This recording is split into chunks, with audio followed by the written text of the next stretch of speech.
Second year के बच्चों, सुप्रभात। मैं आपकी हिंदी की टीचर सुमनलता चौधरी बोल रही हूँ। बच्चों, कल आपने पवन दूतिका पद्य पाठ के जो अयोध्या सिंह उपाध्याय हरिऔध द्वारा लिखित है उसके कई पद्यांश पढ़े थे, जिसमें पद्यांश नंबर 1 आपने पढ़ा और मैंने इसकी व्याख्या करी। फिर पद्यांश नंबर 2, पद्यांश 3, पद्यांश 4, पद्यांश 5। तो यानी 5 पद्यांशों की व्याख्या मैंने कल की है और वीडियो डाला हुआ है। YouTube पे भी मेरा वीडियो है, जैसा आपको पता है। आप इन पद्यांशों की व्याख्या को एक बार अवश्य सुन ले। अब मैं इसके आगे जो पद्यांश है उनकी व्याख्या करूंगी। चूंकि ये पाठ आपका बहुत लंबा है तो हमें इस पाठ को बहुत ध्यान से और त्वरित गति से भी पढ़ना होगा। तो प्रस्तुत है अयोध्या सिंह उपाध्याय हरिऔध द्वारा लिखित पवन दूतिका का पद्य नंबर 6 या 6 मैथिली सॉरी बच्चों। अयोध्या सिंह उपाध्याय हरिऔध जी ने यहाँ पर कृष्ण और राधा के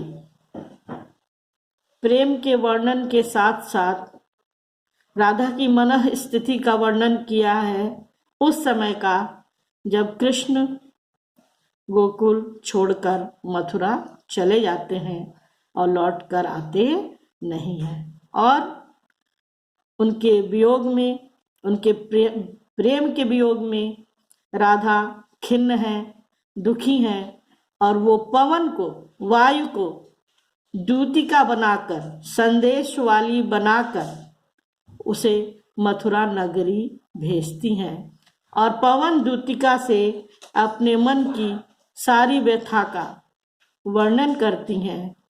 उसका उन्होंने बहुत ही सुंदर हरिऔध जी ने वर्णन किया है। और उसी क्रम में आगे बढ़ते हुए अब मैं पद्यांश नंबर 6 की व्याख्या करूंगी। जाते जाते अगर पथ में क्लांत कोई दिखावे, तो जाके सन्निकट उसकी क्लांतियों को मिटाना। धीरे धीरे परस करके गात उत्ताप खोना, सदगंधों से श्रमित जन को हर्षित बनाना। पथ अर्थात मार्ग, क्लांत थकान, जाके सन्निकट कि उसके निकट जाना, समीप चले जाना, और उसकी क्लांतियों को, उसकी थकान को, उसके जो उसने श्रम किया है उस श्रम से उत्पन्न उसके सारे थकान को, उसके सारे दुख को मिटा देना। धीरे धीरे परस करना, स्पर्श करना, परस का अर्थ स्पर्श। गात अर्थात शरीर, उत्ताप मतलब तपन, उसके ताप को, उसके श्रम को समाप्त कर देना।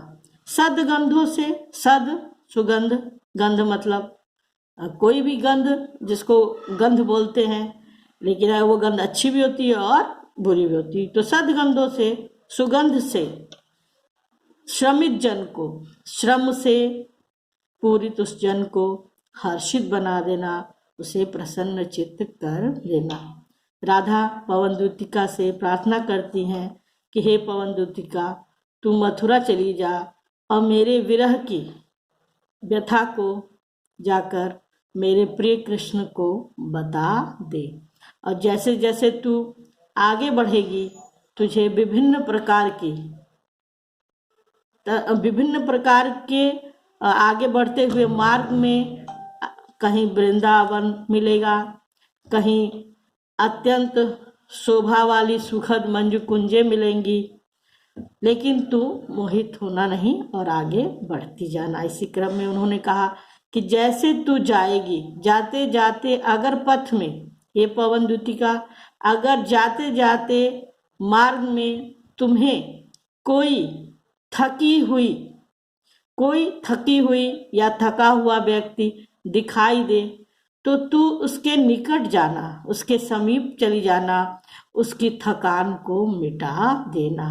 धीरे धीरे अपने स्पर्श से उसके शरीर के उस ताप को शीतल कर देना और अपने सुगंध से युक्त वायु से उस श्रमित जन को, उस परिश्रमी जन को जो परिश्रम करके पसीने में भीग गया है, ऐसे व्यक्ति को अपने वायु के शीतल मंद सुगंधित वायु के झोंकों से हर्षित बना देना, उन्हें प्रसन्न चित्त कर देना।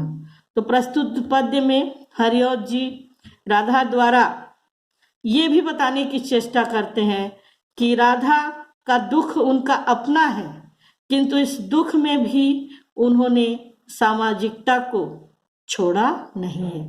इस दुख में भी उन्हें दूसरों के दुख की भी चिंता है। इसीलिए वो कहती हैं कि मेरे कार्य से जब भी तू जाएगी पवन दूतिका, तो जाते जाते रास्ते में कोई भी थका हुआ, श्रम से परिश्रम करके थका हुआ कोई व्यक्ति दिखे तो तू उसके निकट जाना और उसकी थकान को मिटाने का प्रयास करना। धीरे धीरे उसके तपन से, सूर्य की धूप से तपे हुए उसके गात को, उसके शरीर को स्पर्श करना और अपने सुगंध से मिश्रित वायु से उस श्रमित जन को हर्षित कर देना, उसे प्रसन्नचित्त कर देना। ये आपकी व्याख्या हो गई पद्य की। अर्थात आप समझ सकते हो कि जब आप कहीं गर्मी में हो, धूप में हो और अचानक से ठंडी वायु बहने लगे तो आपका मन और तन दोनों प्रसन्नचित्त हो जाता है। इसी तरह की कुछ उद्भावना हरिऔध जी करते हैं, ऐसी ही कल्पना उन्होंने की है और राधा के माध्यम से ये बताना चाहते हैं कि जो श्रमित जन होते हैं, उन श्रमित जनों के प्रति हमें सहानुभूति का भाव अवश्य रखना चाहिए।